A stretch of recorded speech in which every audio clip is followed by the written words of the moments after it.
Hi guys, as we continue our series on any of the Olympic lifting movements, today we're going to look at the snatch, okay? We're going to look at 3 go-to things I look for when coaching the snatch, and we're predominantly going to go through the hang.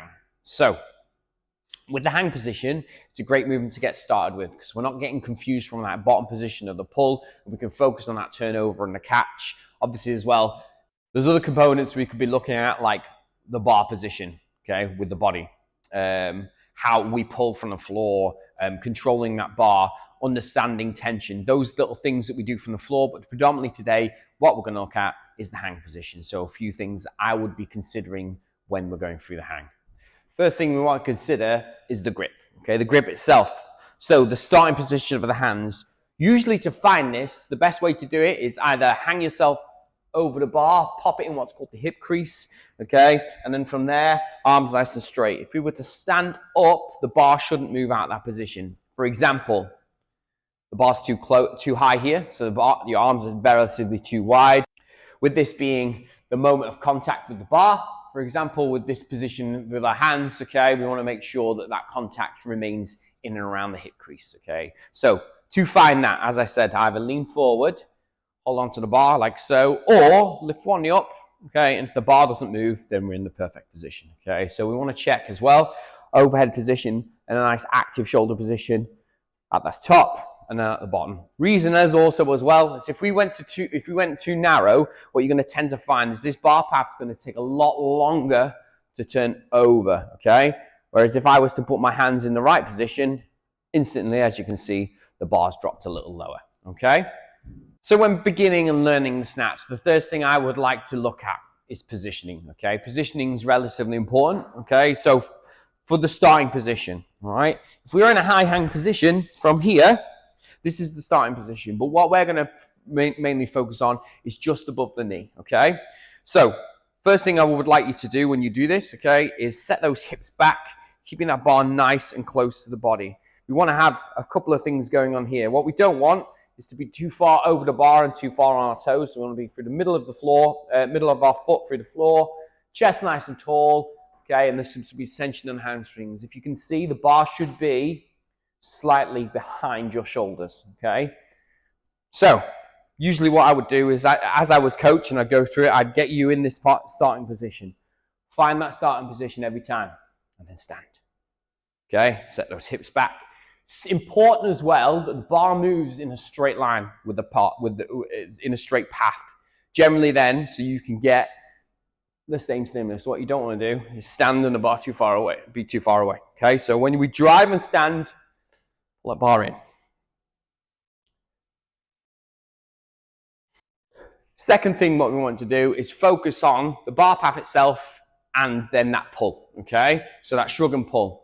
Usually when we want to then drive that bar up, we want to try and activate our legs to move this bar. Your glutes and hamstrings are relatively strong. They're a strong muscle group. We want to try and drive from the floor with our feet. What we don't want to do is be pulling with our arms, okay? Relatively weak when you want to turn a bar over. So, as I say, starting position. What we want to try and do is feel our legs, nice drive, and a big shrug and pull at the end. Looks like this. Keeping our bar nice and close to the body. Again, starting position is important. Really think about where we are. Are we in the right position? Up, shrug and pull, okay? Same again. Up, shrug, pull. So next thing I'm thinking about is turning a bar over. A few things I'm going to be looking at, especially when I'm coaching. Weight distribution. Now we've got some explosive movement and we're turning that bar over. What we don't want to do is, one, move that bar too far away from the body. We want to try and make sure we are accommodating the bar, not the bar accommodating us, okay? And then secondly, what we want to try and be thinking about is weight distribution. Are we still grounded through the floor? We're not on our toes, okay? We're not pulling a bar and jumping too far forward. We want to stay on our toes. So we're going to then predominantly look at the catch position in the hang, just in the power, okay? Power position.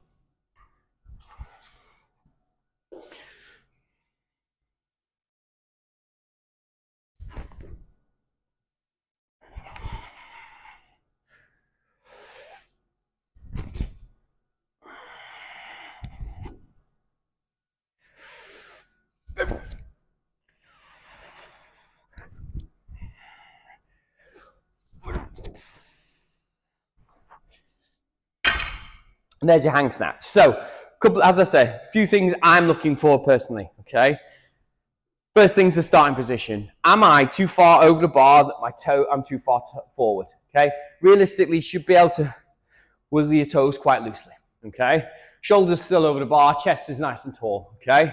Secondly, am I driving with my legs? So, from this position, as I then start to pull, I'm bringing the hips forward into this middle position. The bar's getting pulled in. I'm shrugging, pulling myself under the bar, catching, and standing, okay?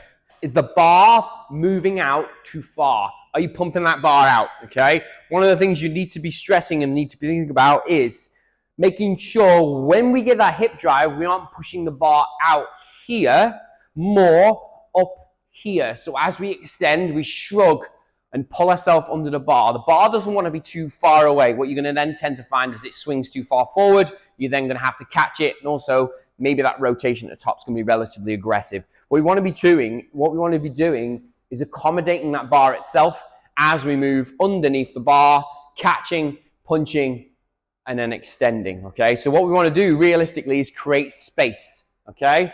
From here, drive, create space, drive, triple extension.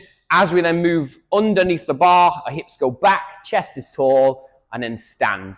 And finally, weight distribution, making sure as we then drive that bar up when we catch, we've got the active shoulders overhead, we've caught that bar, we're realistically thinking, are we stable? And then we stand, okay? So hips back, chest up, hips back, catch that bar, hips out of the way, stand, and then turn over, okay?